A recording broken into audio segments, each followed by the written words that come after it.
الصلاة والسلام على رسوله الأمين وعلى آله وصحابه أجمعين أما بعد قال الله تبارك وتعالى كما ورد في سورة البقرة أعوذ بالله من الشيطان الرجيم بسم الله الرحمن الرحيم شهر رمضان الذي أنزل فيه القرآن هدى للناس وبينات من الهدى والفرقان صدق الله العظيم وقال النبي صلى الله عليه وسلم فإن خير الحديث كلام الله وخير الهدي هدي محمد صلى الله عليه وسلم وشر الأمور محدثاتها وكل محدثة بدعة وكل بدعة ضلالة وكل ضلالة في النار او كما قال علیہ الصلوۃ والسلام۔ تمام تعریف اللہ رب العالمین کے لیے ہے جو کہ ہمارا اور اس کائنات کا تنہا خالق اور مالک ہے۔ درود و سلام ہو تمام انبیاء کرام پر اور خصوصاً آخری نبی حضرت محمد مصطفیٰ صلی اللہ علیہ وسلم پر۔ اللہ کی رحمتیں اور برکتیں ان تمام پاک نفوس پر جو اللہ کے دین کے لیے جد و جہد کرتے ہیں، اللہ کے دین کے قیام کے لیے سرگرم رہتے ہیں۔ حضرات، یہ رمضان المبارک کا مہینہ چل رہا ہے جس میں ہم سانس لے رہے ہیں، اور آج اس ماہ مبارک کا دوسرا جمعہ ہے۔ سب سے پہلے تو ہم کو اللہ کا شکر ادا کرنا چاہیے اس بات پر کہ اللہ نے ہم کو اس زندگی میں ایک بار پھر اس بات کی مہلت دی کہ ہم اس ماہ مبارک سے مستفید ہوں، اس سے فائدہ اٹھائیں، اور اللہ کی بے پناہ محبتیں اور رحمتیں جو اس مہینے میں برستی ہیں ان سے اپنی زندگی کو سنوارنے کا ایک اور اہم موقع ہم کو ملا۔ رمضان کے مہینے کے تعلق سے بارہا ہم یہ سنتے ہیں، جب بھی رمضان کا مہینہ آتا ہے تو مختلف خطبات میں، مختلف دروس میں اور الگ الگ محفلوں میں رمضان کی جو فضیلتیں ہیں، رمضان کی جو اہمیت ہے، رمضان کی جو عظمت ہے، اس پر تفصیل سے گفتگو ہمارے سامنے ہوتی ہے۔ نبی صلی اللہ علیہ وسلم کا بھی یہ معمول تھا کہ جب رمضان کا مہینہ جب قریب ہوتا تو صحابہ کرام کو یہ وصیت کرتے، یہ تلقین کرتے کہ اب ایک ایسا مہینہ آنے والا ہے جس میں اللہ تعالیٰ آسمان کے دروازے کھول دیتا ہے، جنت کے دروازے کھول دیتا ہے، جہنم کے دروازے بند کر دیے جاتے ہیں، شیاطین پابند سلاسل کر دیے جاتے ہیں۔ تو یہ تمام جو باتیں رمضان کے مہینے کے تعلق سے ہم سنتے ہیں، سوال یہ ہے کہ آخر رمضان کے مہینے میں کیا خاص بات ہے کہ یہ تمام باتیں رمضان کے مہینے کے تعلق سے رکھی گئی ہیں؟ آخر رمضان کے مہینے میں ایسا کون سا واقعہ پیش آیا؟ رمضان کے مہینے کو یہ فوقیت کیوں ملی دیگر مہینوں پر؟ باقی 11 مہینوں کو یہ فضیلت کیوں نہیں ملی کہ ان میں بھی وہ کوئی ایسی رات ہوتی جو 1000 مہینوں سے بہتر ہو؟ ان مہینوں میں بھی کسی عمل کی نیکیاں 70 سے 700 گنا تک بڑھا دی جاتی۔ یہ ہم کو سوچنا چاہیے۔ ہمارا ایک بڑا المیہ یہ ہے امت مسلمہ کا کہ ہم نے سوچنا اور غور و فکر کرنا بالکل بند کر رکھا ہے۔ ہر چیز کو ہم ایک رسم کی طرح ادا کرتے ہیں، چاہے ہماری عیدین ہو، چاہے رمضان کا مہینہ ہو، یا ہماری عبادات ہوں، ہمارے روزے ہوں، ہماری نمازیں ہوں۔ یہ ایک رسماً جو چیزیں ملتی ہیں باپ دادا سے، وراثت میں جو چیزیں ملتی ہیں، وراثت کو جس طرح سے انسان استعمال کرتا ہے، یہ دین بھی چونکہ ہم کو وراثت میں ملا، اس لیے ہم نے کبھی غور و فکر نہیں کیا کہ اس میں جو باتیں کہی گئی ہیں آخر اس کی وجہ کیا ہے۔ رمضان ہر سال ہماری زندگی میں آتا ہے، ہم نے غور نہیں کیا کہ آخر رمضان میں کیوں اتنا نیکیوں کا یہ زیادہ انبار لگ جاتا ہے، اتنی اہمیت کیوں اس مہینے کی بیان کی جاتی ہے۔ رمضان کے مہینے کے تعلق سے جو بھی اس کی اہمیت اور فضیلت ہے، قرآن اس کو بیان کرتا ہے سورۃ بقرہ میں، شہر رمضان الذی انزل فیہ القرآن، یہ وہ مہینہ ہے جس میں اللہ تعالیٰ نے قرآن نازل کیا۔ رمضان کے مہینے کی اصل اہمیت یہ ہے، تمام فضیلتیں قرآن سے وابستہ ہیں۔ اس مہینے میں چونکہ اللہ نے اپنا کلام نازل کیا، وہ کلام جو ہدی للناس، جو انسانوں کے لیے ہدایت ہے۔ 1400 سال پہلے کی سسکتی ہوئی انسانیت کو ہم پیچھے مڑ کر دیکھیں کہ نبی صلی اللہ علیہ وسلم پر وحی کے نزول سے قبل انسانیت کس طرح سے کرہ رہی تھی، کس طرح سسک رہی تھی، زخمی انسانیت پر مرہم لگانے والا کوئی نہیں تھا، الاتش الاتش کی صدائیں بلند ہو رہی تھی۔ ایسے میں اللہ کی رحمت جوش میں آتی ہے، وہ صدا ملائے اعلیٰ تک پہنچتی ہے، اور پھر اللہ تعالیٰ باران رحمت کے دروازے کھولتا ہے، اور غار حرا میں جبریل علیہ السلام کے ذریعے سے پہلی وحی نبی صلی اللہ علیہ وسلم کے قلب پر نازل کر دی جاتی ہے۔ یہ وحی کا نزول اسی مہینے میں شروع ہوا، رمضان کا ہی وہ مہینہ تھا۔ اسی مہینے کی کوئی ایک رات تھی جب جبریل علیہ السلام نبی صلی اللہ علیہ وسلم کے پاس آتے ہیں اور آ کر کہتے ہیں کہ اب نئی تاریخ لکھی جانے والی ہے۔ یہ قرآن کا نزول کوئی غیر معمولی واقعہ نہیں تھا، بلکہ یہ بڑا عظیم واقعہ تھا۔ قرآن کے نزول کا مطلب یہ تھا کہ اب تاریخ انسانی کا رخ طے ہونے والا ہے۔ اب انسانوں کو یہ بتایا جانے والا ہے کہ زمین پر کون سا نظریہ اپنے قدم جمائے گا، انسانیت کی نجات اب کس سے وابستہ ہے۔ انسانوں کو یہ پیغام اب دیا جا چکا ہے۔ نزول قرآن کا واقعہ یہ تھا۔ نزول قرآن نے ایک امت کو وجود دیا، ایک امت کا بیج ڈالا، ایک درخت لگایا، غار حرا میں وہ بیج ڈالا گیا، وہ بیج ایک امت کا تھا، وہ امت جس کے آج ہم اپنے آپ کو حصہ کہتے ہیں۔ اسی رمضان کے مہینے میں اس امت کو وجود ملا۔ یہ جو شجر جس کے ہم حصے ہیں، جس کی ہم شاخیں ہیں، جس کی ہم پتیاں ہیں، یہ رمضان کے مہینے میں اگایا گیا۔ پھر ہم دیکھیں کہ یہی رمضان کا مہینہ ہے جس کی 17 تاریخ آتی ہے 10-11 سال کے بعد، جب اس درخت کو مضبوطی ملتی ہے، استحکام ملتا ہے، واقعہ بدر پیش آتا ہے جس کو یوم الفرقان کہا گیا، کہ اس نے طے کر دیا کہ حق اور باطل جب آپس میں ٹکراتے ہیں تو باطل کس طرح سے شرمسار ہوتا ہے، باطل کی جڑیں کس طرح سے ہلتی ہیں۔ تو اللہ تعالیٰ نے اسی مہینے میں اس امت کو وجود بخشا، اس مہینے میں اس امت کا بیج ڈالا، اسی مہینے میں اس کو قوت بخشی واقعہ بدر کے ذریعے سے۔ اور پھر یہی مہینہ ہے جس میں فتح مکہ کا واقعہ پیش آتا ہے، یعنی پوری دنیا کو یہ بات بتا دی جاتی ہے کہ یہ دین اسلام دنیا میں کس لیے آیا ہے۔ یہ جو واقعات پیش آئے ان کی حیثیت ثانوی ہے، یہ میں نے اس لیے بتایا ہے آپ کو تاکہ رمضان کے تعلق سے یہ باتیں بھی ہم کو یاد رہیں کہ کتنے عظیم اسلامی تاریخ کے کتنے عظیم واقعات اس مہینے میں پیش آئے ہیں۔ اصل چیز یہ ہے کہ وہ جو فتوحات ملی بدر میں، جو قوت مسلمانوں کو حاصل ہوئی تھی، ان کے دلوں کے اندر جو اعتماد ان کو تھا کہ وہ 1000 کے لشکر سے بھیڑ گئے، وہ اعتماد اور وہ قوت ان کو حاصل کہاں سے ہوئی تھی؟ وہ اعتماد اور وہ قوت ان کو قرآن کے ذریعے حاصل ہوئی تھی۔ وہ قرآنی نسل تھے، وہ قرآنی امت تھے، ان کا قرآن سے گہرا تعلق تھا، تمسک بالقرآن کی وہ چلتی پھرتی تصویر تھے۔ قرآن ان کا اوڑھنا بچھونا اور شب و روز تھے۔ ان کو چلتے ہوئے لوگ یہ کہہ سکتے تھے کہ قرآن کی کون سی سورہ یہ پڑھ کے آئے ہیں۔ ان کی گفتگو سے یہ جھلکتا تھا کہ قرآن سے ان کا کیسا تعلق ہے۔ تو یہ جو مہینہ ہم کو ملا ہے، اس مہینے کی تمام فضیلتیں قرآن سے وابستہ ہیں۔ اگر ہمارا تعلق قرآن سے ہے تو اس مہینے کی جو فضیلتیں بیان کی گئی ہیں اس سے ہم فائدہ اٹھا سکتے ہیں اور اس میں ہمارا حصہ ہو سکتا ہے۔ لیکن اگر قرآن سے ہمارا کوئی تعلق نہ ہو، قرآن سے ہمیں کوئی وابستگی نہ ہو، قرآن سے ہم کوئی واقفیت نہ رکھتے ہوں، اس میں غور و فکر نہ کرتے ہوں، اس میں غوطہ زن نہ ہو، تو رمضان ایک بار نہیں ہزاروں بار بھی اگر ہماری زندگی میں آئے تو یہ ہمارے لیے مستفید نہیں ہو سکتا، فائدہ مند نہیں ہو سکتا، نجات کا ذریعہ نہیں ہو سکتا، ہماری بخشش اس مہینے میں نہیں ہو سکتی۔ اور اس سے بڑھ کر کون انسان بدقسمت ہوگا جو رمضان کا مہینہ پائے اور اپنی بخشش نہ کروا سکے۔ نبی صلی اللہ علیہ وسلم نے یہ بات کہی ہے کہ سب سے زیادہ محروم وہ شخص ہے جو رمضان کا مہینہ آنے کے بعد بھی اپنی بخشش نہ کروا سکتا ہو۔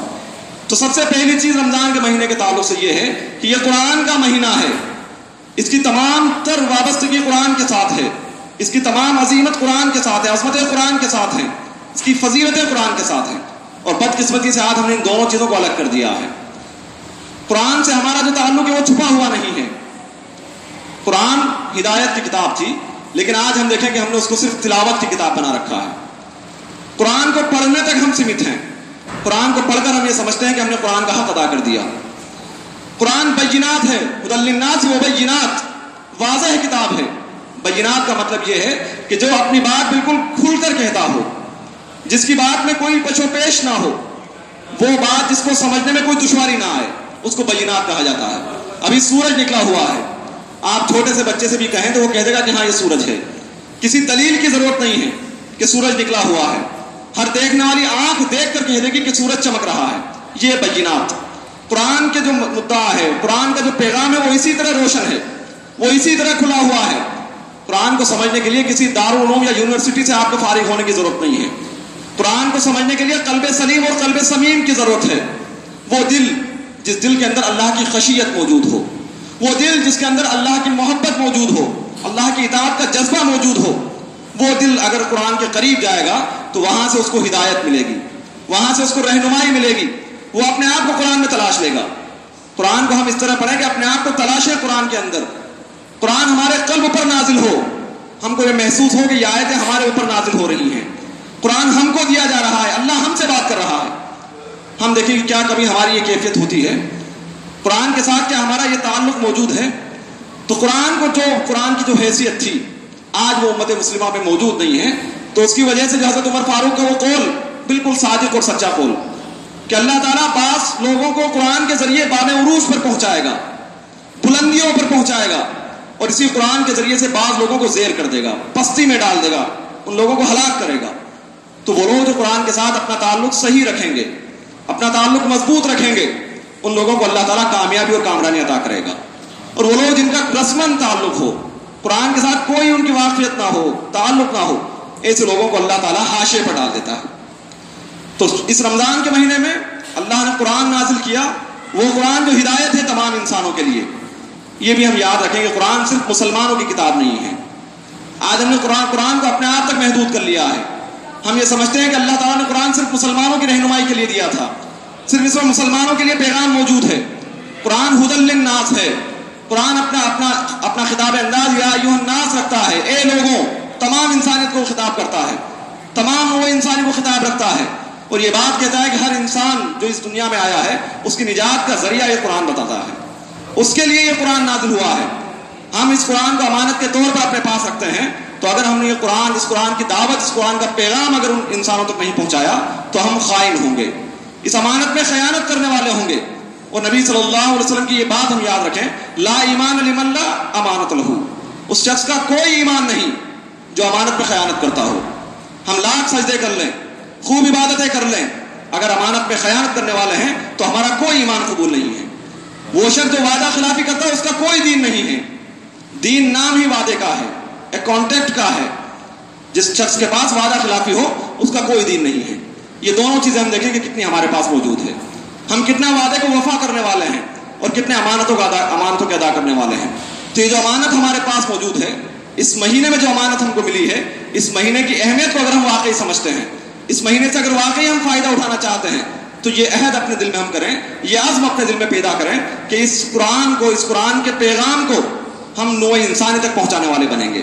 نوع انسانی تک پہنچانے کا ہم کام کریں گے اور تمام پیاسی دنیا کو اس قرآن کے ذریعے سے ان کی پیاس بجھانے کا سامان ہم فراہم کریں گے. اس کے ساتھ ہی قرآن فرقان ہے، قرآن ہدی للناس ہے، بینات ہے اور فرقان ہے. انسانوں کے لیے ہدایت ہے، اپنا پیغام بالکل واضح اور روشن رکھتا ہے، اور یہ حق اور باطل میں پوری طرح سے فرق کرنے والی کتاب ہے. قرآن بتاتا ہے کہ کیا حق ہے، قرآن بتاتا ہے کہ کون سی چیز باطل ہے. قرآن سے ہٹ کر اگر کہیں اور چیز سے انسان حق اور باطل کو تلاش کرنے لگے تو امکان ہے کہ وہ گمراہ ہو کر رہ جائے. آج ہم دیکھیں کہ ہم نے قرآن کو چھوڑ کر فقہ اور مسلکی چیزوں میں نجات کا ذریعہ ڈھونڈا. فقہی چیزوں میں اور مسلکی چیزوں میں ہم نے ہدایت تلاش کرنی شروع کی. اس کے نتیجے میں ہم دیکھیں کہ کتنے فرقے، کتنے مسلک، کتنی جماعتیں، کتنے گروہ اور کتنی قومیں اور کتنی نسلیں پیدا ہو گئیں. ہر ایک کا اپنا اسلام ہے، ہر ایک کا اپنا مذہب ہے، ہر ایک کا اپنا قرآن اور ہر ایک کی اپنی حدیثیں ہیں. یہ جو فرقہ آپ تقسیم ہوئے ہیں، اس کی بنیادی وجہ بھی یہی ہے کہ قرآن کے ساتھ ہمارا تعلق ختم ہوا. تو سب سے پہلی چیز یہی ہے اس مہینے سے فائدہ اٹھانے کے لیے کہ ہم اس قرآن کے ساتھ اپنے تعلق کو مضبوط کریں. قرآن کے تعلق سے میدان محشر میں جو حال امت مسلمہ کا ہے، نبی صلی اللہ علیہ وسلم کی وہ بات جو سورہ فرقان میں کہی گئی ہے، وقال الرسول یا رب ان قوم اتخذوا هذا القرآن مہجورا. نبی صلی اللہ علیہ وسلم میدان محشر میں اللہ سے شکایت کریں گے. ہم ذرا ایک پل ٹھہر کر یہاں غور کریں کہ میدان محشر میں ہر شخص کی آخری امید محمد صلی اللہ علیہ وسلم. آخری امید کے طور پر انسان اس طرف نگاہ کرے گا کہ ہو سکتا ہے وہاں سے کوئی ہم کو شفاعت مل جائے، وہاں سے کوئی ہماری سفارش ہو جائے. نبی صلی اللہ علیہ وسلم جن کی شکایت کر دیں، یا رب ان قوم اتخذوا هذا القرآن مہجورا، کہ میرے رب یہ میری قوم کے وہ لوگ ہیں جنہوں نے اس قرآن کو چھوڑ دیا تھا، جنہوں نے اس قرآن کو پیٹھ دکھائی تھی، جنہوں نے اس قرآن سے اعراض بخشا، جن کا قرآن کے ساتھ کوئی تعلق نہیں تھا، ہم سوچیں کہ وہ لوگ پھر کہاں جانے والے ہیں، ان کا کیا وہاں پر بنے گا؟ حافظ ابن کثیر رحمۃ اللہ علیہ اپنی تفسیر میں اس کی تفسیر یہ لکھتے ہیں کہ یہاں جن لوگوں کا تذکرہ کیا جا رہا ہے، نبی صلی اللہ علیہ وسلم جن کی شکایت کریں گے، وہ کون لوگ ہیں؟ وہ لوگ جو قرآن پر ایمان نہ رکھتے ہوں۔ پہلا گروہ تو انہوں نے یہ بتایا کہ سب سے پہلے تو وہ لوگ جو قرآن پر ایمان نہ رکھتے ہوں، دوسرے وہ لوگ جو قرآن پر ایمان تو رکھتے ہوں لیکن قرآن کو کبھی پڑھتے نہ ہوں۔ ان لوگوں کے تعلق سے نبی صلی اللہ علیہ وسلم کہیں گے کہ ان لوگوں نے قرآن کو چھوڑے رکھا۔ اس کے بعد حافظ ابن کثیر پھر لکھتے ہیں کہ صرف یہی نہیں بلکہ وہ لوگ بھی جو قرآن پر ایمان رکھتے ہوں، قرآن کو خوب پڑھتے ہوں لیکن جنہوں نے قرآن کو کبھی سمجھا نہیں، قرآن پر کبھی غور و فکر نہیں کیا، ان لوگوں کے تعلق سے بھی اللہ کے رسول کہیں گے کہ یہ وہ لوگ ہیں جنہوں نے قرآن کو چھوڑ کر زندگی بتائی، لہذا ان سے ہمارا کوئی تعلق نہیں ہے۔ ہم اپنا جائزہ لیں، اپنے دل کو ٹٹولیں کہ قرآن کو ہم کتنا سمجھتے ہیں، قرآن پر کتنا غور و فکر ہم کرتے ہیں، قرآن کو پر تدبر کرنے کی کتنی کوشش ہم نے کری ہے۔ اس کے بعد پھر حافظ ابن کثیر آگے لکھتے ہیں کہ صرف یہی نہیں ہے بلکہ وہ لوگ جو قرآن پر ایمان رکھتے ہوں، قرآن کو پڑھتے ہوں، قرآن پر غور و فکر بھی کرتے ہوں لیکن جنہوں نے قرآن پر عمل کبھی نہیں کیا، عمل کرنے کی کوشش نہیں کی، وہ لوگ بھی اسی گروہ میں شامل ہوں گے جن کی شکایت نبی صلی اللہ علیہ وسلم کریں گے۔ ہم پھر یہاں ہم یہ سمجھتے ہیں کہ ہم نے قرآن کو سمجھ لیا، غور و فکر کیا اور قرآن کا حق ادا ہو گیا، یہ بھی ہماری غلط فہمی ہے۔ قرآن عمل کی کتاب ہے۔ قرآن صرف یہ نہیں کہ فلسفہ بیان کر دیا جائے، قرآن صرف یہ نہیں کہ انسان وہاں سے صرف علم حاصل کر لے، انٹلیکچولی اپنے آپ کو ڈیولپ کر لے۔ قرآن صرف اس لیے نہیں ہے بلکہ قرآن اس لیے ہے کہ انسان کو عملی طور پر وہ ایک عملی شخصیت انسان کی بنا دے۔ قرآن کتاب عمل ہے۔ قرآن یہ نہیں کہ جھنڈے کی طرح قرآن ہاتھوں میں لے کر اس کے نعرے لگا لیے جائیں، اس کے تقدس کے گیت گا لیے جائیں، اس کی بزرگی بیان کر لی جائے، اس پر مر مٹنے کے دعوے کر لیے جائیں۔ قرآن صرف اس لیے نہیں ہے بلکہ قرآن کتاب عمل ہے، اور قرآن میں جہاں جہاں گروہوں کا جنتی اور جہنمی گروہوں کا تذکرہ کیا ہے وہاں بنیادی چیز یہی بتائی ہے۔ هل اتاك حدیث الغاشیہ وجوہ یومئذ خاشعہ عاملۃ ناصبہ، کہ اس دن قیامت کے دن کچھ لوگ وہ ہوں گے جن کے چہرے سیاہ ہوں گے، اس لیے عاملۃ ناصبہ کیونکہ ان کے عمل برے ہوں گے، انہوں نے برے عمل کیے تھے۔ اس کے بعد پھر جنتی لوگوں کا تذکرہ کیا گیا ہے کہ وہ لوگ کچھ لوگ وہ ہوں گے جن کے چہرے روشن ہوں گے، روشن اس لیے کیونکہ ان کے عمل اچھے تھے۔ تو بنیاد عمل ہے، اگر قرآن پر عمل نہیں کیا تب بھی قرآن کا حق ادا نہیں ہے۔ اس کے بعد پھر حافظ ابن کثیر آخری بات لکھتے ہیں کہ وہ لوگ جو قرآن پر ایمان رکھتے ہوں، قرآن پڑھتے ہوں، غور و فکر کرتے ہوں، عمل بھی کرتے ہوں لیکن عمل اپنے آپ تک محدود رکھا۔ میں نے اپنے آپ کو خوب سنوار لیا، خوب اللہ کی عبادت کری، میں نے اپنے آپ کو حرام سے رو کے رکھا لیکن سماج میں بدکاری پھیلتی رہی، سماج برائیوں کی طرف جاتا رہا، سماج میں ظلم بڑھتا رہا، ظلم سے لوگ سسکتے رہے، ان پر مرہم لگانے کی کوشش کبھی نہیں کری، اس قرآن کی دعوت کو پہنچانے کی کوشش کبھی نہیں کری، قرآن کو نافذ کرنے کی کوشش نہیں کری، قرآن کو سماج میں جاری اور ساری کرنے کی کوشش کبھی نہیں کری۔ یہ بھی وہ لوگ ہیں جن کو نبی صلی اللہ علیہ وسلم جن کے تعلق سے کہیں گے کہ وہ ہیں جنہوں نے قرآن کو چھوڑے رکھا۔ یہ 5 گروہ یہاں پر بتائے گئے ہیں۔ ہم اپنا جائزہ لیں کہ کس گروہ میں ہم کھڑے ہیں۔ اکثریت مسلمانوں کی وہ ہے جو قرآن سے بالکل دور ہے، قرآن پر ایمان تو ہے، وہ زبان سے کہتے ضرور ہیں کہ ہم قرآن پر ایمان رکھتے ہیں، یہ اللہ کی کتاب ہے، لیکن قرآن کو پڑھنا تک وہ نہیں جانتے ہیں۔ پھر بہت کم ہیں جو پڑھتے ہیں، اور پڑھتے بھی وہ ہیں جو پڑھتے ہیں ان میں بھی بڑے زیادہ تر وہ ہیں جو صرف ثواب کی پوٹلیاں بننے کے لیے قرآن کو پڑھتے ہیں۔ رمضان کے مہینے میں عام معمول ہم دیکھیں کہ لوگ 5 قرآن 10 قرآن ختم کرنے کے لیے فکر مند ہوتے ہیں۔ 5 قرآن یا 10 قرآن بغیر سوچے سمجھے پڑھنے سے بہتر وہ 5 آیتیں ہیں جن پر انسان غور و فکر کرے، عمل کی نیت سے جن کو انسان پڑھے، وہ ان 5 اور 10 قرآن سے بہتر ہے جن کو انسان صرف ثواب کی نیت سے پڑھتا چلا جائے، نہ اس کے کچھ سمجھ میں آئے نہ یہ اس کو معلوم ہو کہ قرآن اس سے کیا کہنا چاہتا ہے۔ ایسی کوئی چیز کا اجر انسان کو نہیں ملتا ہے۔ تو ہم اپنے آپ کا جائزہ لے کر، یہ قرآن احتساب کا مہینہ ہے، نبی صلی اللہ علیہ وسلم نے یہ بات بھی کہی ہے کہ انسان ایمان اور احتساب کے ساتھ اگر رمضان کا مہینہ گزارے تو یہ اس کی مغفرت کا ذریعہ بنتا ہے۔ ہم اپنے ایمان کا اور اپنے عمل کا جائزہ لیں، احتساب لیں کہ یہ مہینہ جو ہم کو ملا ہے ہم اپنے عمل کا جائزہ لیں، کہیں ایسا نہ ہو کہ جو نیکیاں ہم کر رہے ہیں وہ نیکیاں نہ ہو۔ سورہ کہف کے آخر میں اللہ تعالیٰ نے یہ بات کہی ہے، قُلْ هَلْ نُنَبِّئُكُم بِالْأَخْسَرِينَ أَعْمَالًا، کہ نبی صلی اللہ علیہ وسلم ہم آپ کو بتائیں اعمال کے لحاظ سے سب سے زیادہ خسارے میں کون ہے، سب سے زیادہ نقصان میں کون ہے؟ قل هل ننبئكم بالاخسرین اعمالا الذین ضل سعیهم فی الحیاۃ الدنیا، وہ شخص جس کی تمام کوششیں گمراہی کے لیے رہی، تمام دوڑ بھاگ غلط راستوں کے لیے رہی، ساری جدوجہد اس نے خوب پسینہ بہایا. الذین ضل سعیهم فی الحیاۃ الدنیا وهم یحسبون انهم یحسنون صنعا، اور وہ سمجھتا رہا کہ یہ نیک راستہ ہے، وہ اس کو صراط مستقیم سمجھتا رہا، وہ اس کو نیک کام سمجھتا رہا، لیکن حقیقت میں وہ گمراہی تھی. تو ہم اپنا ہر قدم اٹھانے سے پہلے یہ دیکھیں کہ یہ قرآن کے مطابق ہے یا نہیں ہے، یہ حقیقت میں صراط مستقیم ہے یا نہیں ہے. یہ احتساب ہر وقت ہر شخص جس کا آخرت پر یقین ہو، اللہ پر یقین ہو، قرآن پر یقین ہو، وہ کرتا رہے. مسلمان اسی کا نام ہے. حضرت عمر فاروق کا مشہور قول کہ اپنا احتساب کر لو اس سے قبل کہ اللہ تعالیٰ تمہارا حساب لے. تو قرآن کے ساتھ ہماری یہ وابستگی ہونی چاہیے جو اللہ تعالیٰ چاہتا ہے. ہم قرآنی نسل بنیں، قرآن سے چمٹے ہوئے ہوں، ہماری زندگی سے قرآن نظر آنا چاہیے، ہمارے سماج کو دیکھ کر لگنا چاہیے کہ یہ وہ لوگ ہیں جو قرآن پر عمل کرنے والے ہیں، یہ وہ لوگ ہیں جو قرآن پر ایمان رکھنے والے لوگ ہیں. اگر یہ معاملہ قرآن کے ساتھ ہمارا ہوگا تو وہ جو بات کہی ہے انتم الاعلون ان کنتم مؤمنین، ہم اس کے مصداق ہوں گے، ہم اس کے مستحق ہوں گے. اور اگر قرآن سے اسی طرح پیٹھ ہم نے پھیری تو پھر اسی طرح حاشیے پر ہم لوگ ڈال دیے جائیں گے جس طرح بنی اسرائیل کو اللہ تعالیٰ نے حاشیے پر ڈالا ہے. اللہ سے دعا ہے کہ اللہ تعالیٰ قرآن کے ساتھ ہمارے تعلق کو مضبوط کرے، قرآن پر غور و فکر اور عمل کرنے کی توفیق دے. وما توفیق الا باللہ العلی العظیم، وآخر دعوانا الحمد للہ رب العالمین.